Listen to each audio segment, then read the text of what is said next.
I, 47M, married to Lisa, 42F, for 17 years. Though we lived as a couple for only about 7 years. A decade back, I caught Lisa cheating on me and she confessed that she had fallen out of love and wanted an open marriage. We have 2 kids, the elder was a toddler and the younger was still an infant when this happened. It was devastating for me. She said back-to-back pregnancy took a toll on her physical and mental well-being, so she wants to freshen up. Unfortunately, her way of relaxing was to bring different dicks to bed. Divorce was complicated at that point with 2 little kids and my meager income. I decided to let her get fucked while I moved upstairs of our duplex house. We became co-parents of our child. It wasn't as hunky-dory as it sounds. We separated with a lot of bitterness and name-calling. Mostly it was from me. Because she cheated. But eventually, we got caught up in work and life, and I moved on and mellowed down. Few months back, I met Kathy, 35F, at work. She's my junior at work. We vibed instantly. Bonding with her was the most natural thing to happen to me off late. It was no romantic relationship at the start. We hit off as understanding coworkers. Happened to spend time beyond work. Still as friends. It was only last month when we made out and I felt something special about her. Since then, she has been crashing at my place quite often, which is concerning my wife. Technically, Lisa is still my wife as we're still married. Lisa has gotten weird these days. Weird as in she is hanging around near me whenever Kathy and I are together. She commands authority like a wife. I had to remind her that we are separated and I get to do anything. Just the way she has been doing it for years. It's hard to describe what she has been doing, but let me try. One day Kathy and I were having dinner at my kitchen space. Lisa shows up and asks, "Can I join you guys?" It became a super awkward moment for both of us. Kathy and I looked at each other with astonished faces. Lisa sat down with her plate without even waiting for an answer. We had dinner sitting like strangers and smiling uninterested at Lisa's stupid and forced conversation. Our dinner was ruined, but I gave the benefit of doubt to Lisa that she was just trying to fit in. Then there was another instance where she acted bossy, trying to impose her rights as a wife. Kathy and I were upstairs watching a movie. Lisa barged in and asked me to come with her. I asked what's the matter and she was like, "Your kids need you. The younger one has a science project to complete and you need to help him." I was astonished because we had split the school work for our kids. I get to assist the elder kid and she would do it for the younger one. I said I had already done my part for our elder son and this is on her. She got furious and yelled, "Is this kid not yours? Instead of helping him out, you are here lurking around." Such a dud. It led to a full-blown argument between Lisa and me. Kathy got awkward and excused herself and left. After that incident, Kathy told she won't be hanging out at my place. Though we are meeting at hers, but the thing is, why would I compromise on my life when I have never raised a finger on hers? She has been leading her life the way she wanted, bringing any Tom, Dick and Harry at the house, but I chose to look the other way. But when I have found someone to bond with, Lisa is acting bitch and deliberately trying to break it. I confronted her last day and she said she wasn't bothered about my closeness with Kathy. She refused to acknowledge that she had been acting around. She says I was overthinking. I said if she continues to put her leg into my space, then I would think about getting divorced. Tears welled up in her eyes and she said she didn't mean to disturb us. She was just anxious about our son's unfinished project and she was busy with her work and that's why asked me for help. I said that wasn't a call for help, it was no less than gaslighting. She then called up Kathy and apologized and asked her to come over. Kathy accepted the apology, but she drew her boundaries and said she prefers meeting me at her place. I'm at a fix now. I want to get rid of Lisa now. I'm afraid that she would ruin my brooding relationship with Kathy. I'm thinking of getting a divorce now. The only reason why I didn't go for divorce back then was because I didn't want my children to choose between their mom and dad. Now, I'm thinking whether I should get done with it and prioritize myself over everything else, even my children. Or should I wait few more years for my children to grow up and then make a move? Not sure if Kathy would wait for me until then. I'm still angry with Lisa and her decision to open the marriage. I'm also angry at myself for agreeing with her and not pushing back enough. Edit. Sorry for all the mumbo jumbo and missing information, particularly around Lisa's cheating and our separation dynamics. People are saying it's difficult to give any advice without this clarity. So, here's everything. It's gonna be long. You can skip this part if you aren't interested in knowing the history. This was like 10 years ago, so I might miss some details here and there. 4 months after the birth of our younger son, Lisa started acting up.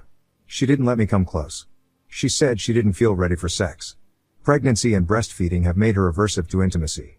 I respected her decision, but she was also drifting apart emotionally. I suggested we seek a couple therapy, but she shrugged off, saying it was just her postpartum thing and would recover eventually. It was almost a year when I lost patience and confronted her that we need to address the elephant in the room. She either goes to therapy with me or tells me the truth, what's wrong. She gaslighted the situation that I was being insensitive and all those crap, but I didn't let it slide this time and dug out the truth. I snooped on her phone but didn't find anything concrete. She had deleted most of the chats and emails. I don't remember exactly how I got the cue, but one day she said she was going out shopping with her friends. I followed her car and found her cheating. She was sleeping with a young college goer back then. I barged into his house. Okay, not barged, knocked. A shirtless guy answered while Lisa was on the couch in her lingerie, trying to cover herself. I held that guy by his neck and was almost about to punch him when Lisa intervened and pleaded to leave him. She cried that it was not his fault, he is just one of the guys she's hooking up with. It blew my mind. What the hell? One of the guys? She confessed hooking up with a couple of guys. The guy standing in front of me had no idea what was happening or if she was married with kids. We came back home and I did all sorts of things which any man in my situation would do. No, not hitting, I'm a man of no violence. I called up her parents and revealed her truth in front of everyone. I insisted on a divorce. I even hired a lawyer and discussed the case. But as the situation progressed and the lawyer explained the reality, it shook me. There was no real gain for me except loss. As the children were tiny, they would need their mother. At most, I can get the joint custody, which would be again at the mercy of Lisa to let me meet them and dictate the terms. Yeah, of course I could knock the courtroom door if she doesn't comply with the court order, but how many times would a normal man want to get into this law and order thing? We live in a no-fault state, so no moral policing for her. I still have to pay alimony. Child support is anyway unavoidable. So basically, I take care of all the responsibilities as a dad, but I'm left at Lisa's mercy to spend time with my children. Lisa, on the other hand, was also against divorce. She suggested that instead of divorce, let's open our marriage and we can come back to each other whenever we want. I knew I never wanted her back, but divorce was unaffordable at that time. The only viable option was to separate and live as housemates and co-parent our children. So we did that. Though she chooses to call it open marriage or whatever the shit she wants, I consider this to be a dead plant and we are separated. In the last 10 years, Lisa have had many partners. Though she claims nothing serious with any of them, I believe she had at least 3 partners who were more than just physical. They came home, she went hiking and on vacations with them. It was no easy for me to see her getting knocked up. First her cheating and then her multiple partners banging her in our bedroom. We have a duplex house. I took the guest bedroom upstairs. The stairs leading to it have a passage through the back door. We had bought that house from an Asian couple who constructed this house to have their grown-up son living with them upstairs with privacy, but sadly the son moved out and the couple sold it to us as it was too big for them. The main entrance of the house opens in a living room with a huge closed kitchen with dining space, a master bedroom, and a storeroom which we made as our children's room. Upstairs, it was a guest room, the same size as the master bedroom, and the remaining space had a huge library sort of structure for reading and for hosting parties. That space leads to the top of the house where there is a small terrace. Since I was put upstairs, I was able to see most of the things happening down. Sometimes I wished I could shut my eyes, but for my children's sake, I remained vigilant. At the start, I also jumped into dating sprees, but after a couple of months, I felt hollow and meaningless. I stopped it. Instead, I focused on more meaningful stuff. I joined a badminton club and worked on my athletic body. I was a sports enthusiast in college, so I went back to pursuing field games on weekends. I joined a hiking club that organizes solo hikes every 2 months. It's like you cannot take your friend/spouse or anyone known. You go alone and there would be a bunch of other people who are also alone. So basically you hike with strangers. It was damn fun. I did that for 2 years continuously and now I do it only twice a year. I have had hookups here and there in these last 10 years, but no emotional affair and no long-term partners. Didn't feel that connection with anyone else. With Kathy, things are different. I feel happy around her. She's the woman I feel I can give love another chance. But the devil of my life has come hunting me down there as well. The current situation remains the same. Kathy refuses to come to my place. I'm worried that she would go distance from me and I don't want to lose her. The situation is practically choosing between Kathy and my children and I'm struggling to make a choice. Update 1. Hello all, thanks for all the suggestions and comments. I appreciate all of it, good and bad both. I sought therapy which helped a lot in understanding my focal point and what I wanted at this point in life. As you guys said, the children are entering their teens, so it's just a matter of few years before they would walk out to lead their individual lives, and it doesn't make sense to miss my chance of being happy with Kathy. I had a transparent discussion with Kathy. I told her about my feelings. I told her I want to be with her and if she feels likewise I can work this out. She said she feels likewise but is reluctant because of my family dynamics. She just doesn't feel comfortable being around my legal wife. She's fine with the children around me. I said I can work this out. I'm gonna move out. The children can decide where they want to stay. They are mature enough to make this decision. They can also choose to shuffle between moms and dads. Kathy voted in for it. My therapist suggested children counseling where they could be made aware of our marital status in an age-appropriate manner. I told Lisa about the counseling thing and she flipped out.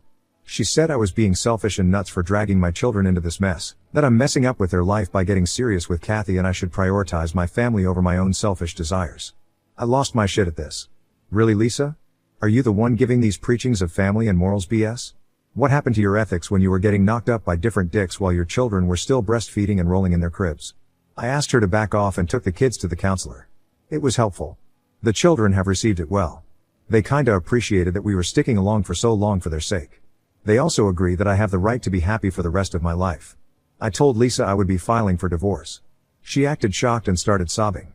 She said, "I thought we decided never to get divorced and be with each other throughout. Now when you found this woman, you are leaving your family to be with her." I have also met so many men who wanted to marry me, but I never traded off my married life for them. I said, "Stop trying to guilt trip me, this isn't helping. Cut the crap and sign the papers. I'll be paying for the children's education until college. You can keep the house and the car. That would be your alimony. I'll be moving out. I'm choosing my happiness over money because now I can afford it. Back then I couldn't." She cried and tried all means to talk me out of the divorce thing. She said I can move out and live with Kathy and remain married. I said I love Kathy and don't want her to be called my mistress. I know no one would name call her that way, but Lisa would. She can go any length to humiliate others.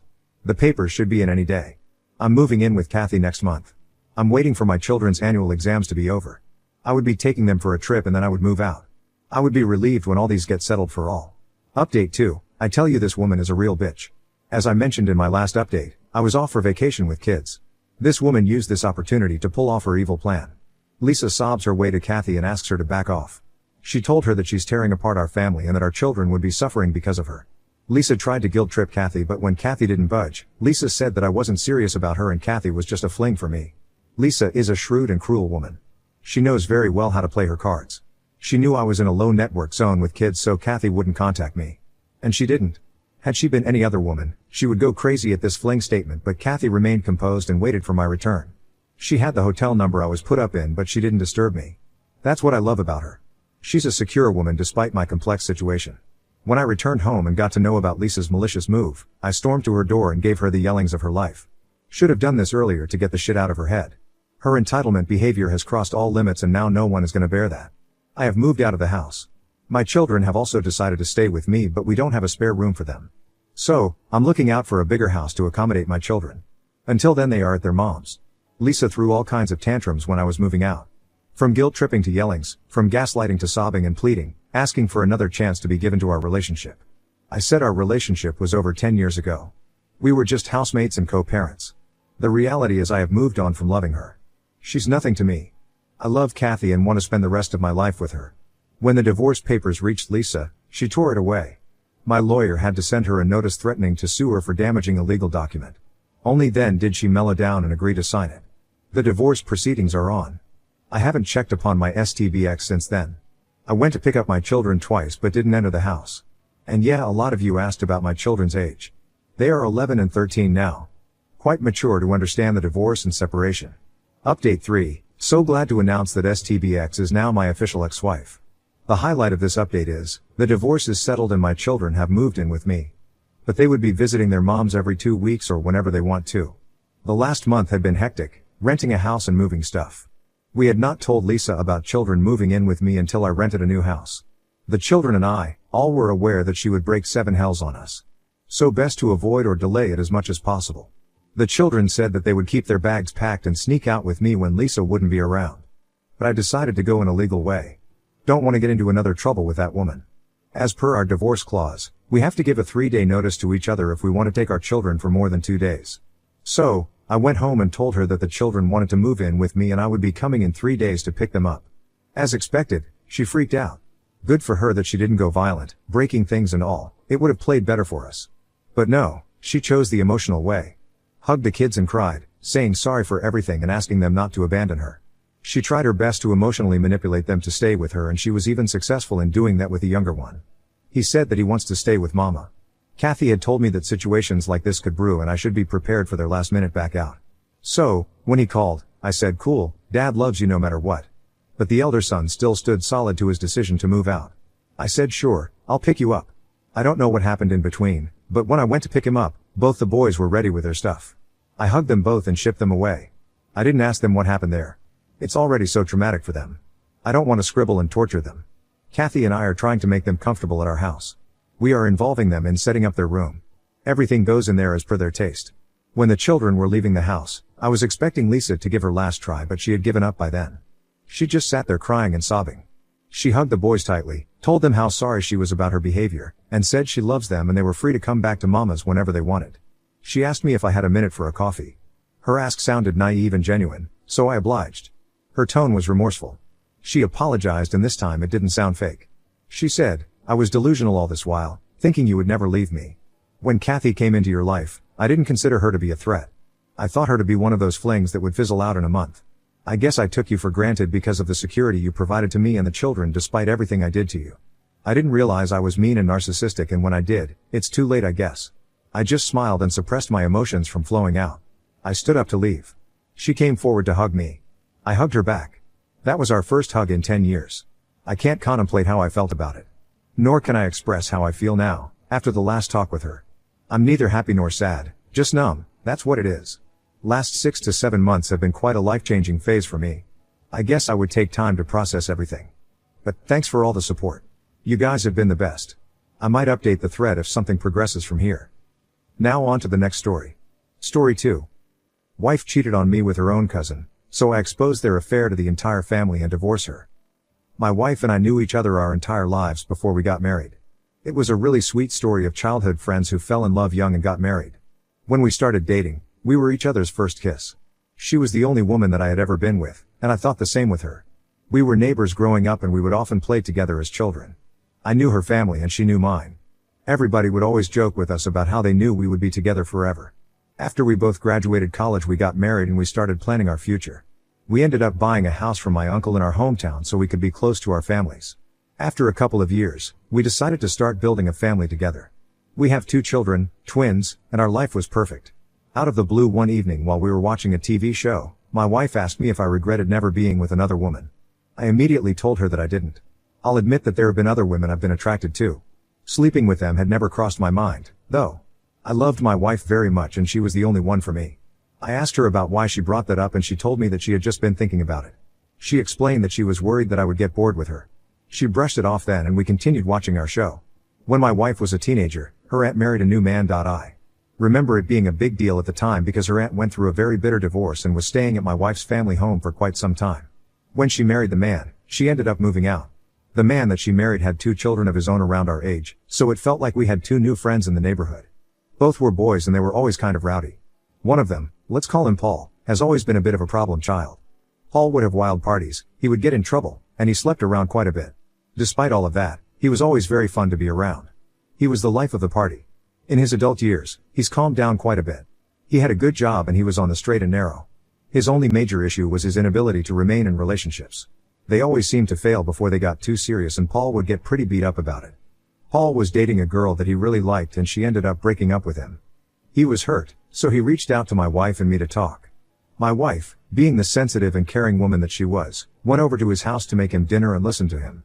I didn't go because I didn't want to overwhelm him. I never expected that anything would happen between them. She came home later that night and when I asked her about what happened she was very evasive with her answers. She didn't seem to want to tell me about what Paul said to her. I thought it was fishy at the time, but again I never thought she was doing anything inappropriate with him. Looking back, a lot of how she was acting after that night seemed like she felt guilty. She was being very generous to me with a lot of things. She kept cooking my favorite meals, she surprised me with small gifts, and she complimented me all the time. She was normally nice, but it was a little over the top. It felt almost like a child who broke something they shouldn't have been playing with trying to make up for it. About a week after the night she visited Paul, she went back. She told me she was going to bring him some food just to make sure he was getting something healthy to eat. I offered to come along so I could check in on him, but my wife told me that it would be better if it was just her. Just assumed that it had something to do with him being in an emotional state. I stayed back and put the kids to bed while she went to visit Paul. She came back a few hours later and told me that they had a long talk about everything. She didn't give me any details about what he said. She started to visit Paul by herself a lot more frequently over the next few weeks. As I said before, Paul dated a lot of women and broke up with a lot of women. I had never seen him so distraught over a breakup before. The more time my wife was spending with him, the less it was making sense. She came home one night and I asked her about what was really going on with Paul. I didn't think that she was sleeping with him, but I thought something else was happening. It was just also out of the ordinary. She stuck to her story about Paul being very emotional after the breakup. I offered to maybe go talk to him and give him some advice, but she told me that it probably wouldn't be much help. Regardless of what she said, I was worried about him. He was my family and my friend and I wanted him to be okay. Over my lunch break at work the following day, I stopped by his house to check on him. At the time this was happening, my wife wasn't working. She was a stay-at-home mom and the kids were in school. So, she had all day to do whatever she wanted to do. Her car was in the driveway when I arrived. She didn't tell me she was going to visit Paul that afternoon, so I was a little surprised. I approached the door, ready to ring the bell and pop in to see what was going on. Before I even touched it, I could hear noises right on the other side of the door. It sounded like they were having sex and my wife was being pinned up against the door. I was frozen in place. That was absolutely the last thing I expected to see. I couldn't even believe it. I don't know why I did it, but I ended up calling my wife on the other side of the door. I heard her phone go off and I heard them both freeze for a moment while she looked at it and rejected the call. I heard some muffled conversation as Paul asked her if she was okay. My wife told him that it was just a little weird that I was calling in the middle of the day and that worried her. Paul made a joke about having something that could make her forget all about that. They started kissing again and they walked off somewhere else in the house. I stood outside for a few minutes contemplating what I wanted to do. I just caught my wife having sex with Paul. Paul was her cousin, not related by blood, but he was still very much a part of the family. It took me a few minutes before I put everything together. I knew right away that it was over between her and me. Our entire relationship, all of the years we knew each other, was going to be flushed down the toilet. I was going to divorce her, and I was going to get proof of what happened before doing so. I knew Paul had a spare key hidden under a rock by his house, so I grabbed it and let myself in. I could hear the noises coming from the bedroom and I made my way there. The door was wide open and I pulled my phone out to take a quick video of both of them. After about 30 seconds passed, I knocked on the door and both of them turned around to look at me. They tried to cover themselves up and explain what was happening. The absolute funniest part of this was my wife chasing me out of the house telling me she was only sleeping with him to help get his mind off the other woman. As if that made it okay? I was flabbergasted. I called off work for the rest of the day and sat in my car while I looked for a good divorce attorney online. I reached out to one and set up a meeting. While I waited for that, I went home and packed a bag to go stay at my parents' house while everything was figured out. I grabbed the kids from school and brought them along with me. My wife was blowing up my phone, but all I did was text her and let her know that I had the kids and they were safe, but I needed time away from her. The next time I saw her I was serving her with papers. That just wasn't enough for me though. She cheated on me with her own cousin, destroying our family. I wanted to get back at her for what she did. I thought about it quite a bit and I realized that not many people would be understanding of their relationship. Again, he wasn't a blood relative but he was still family. I crafted a heartfelt Facebook post explaining to everybody that after years of being together my wife and I were divorcing. I explained what happened, sparing very little detail I might add. A ton of family members commented saying that what she did was wrong and they were telling me how sour they were for what I went through. Later that same day, my wife and Paul both reached out to me and asked me to take the post down because they were getting very hateful messages from family and friends alike. I told them that I didn't have to take it down and I didn't plan on it. Both my wife and her cousin were pretty much barred from every family function that we had. They lost a ton of friends and pretty much everybody in our family shamed them for what they did. We lived in a small community and word travels fast, so when pretty much everybody in town heard that Paul slept with his cousin, it was a little more difficult for him to find new girlfriends. Both of them were humiliated by the post. My wife and I are divorced now and I was awarded the house and all of our assets because I purchased them all. She has received no spousal support from me and until she gets a job I have primary custody of the kids.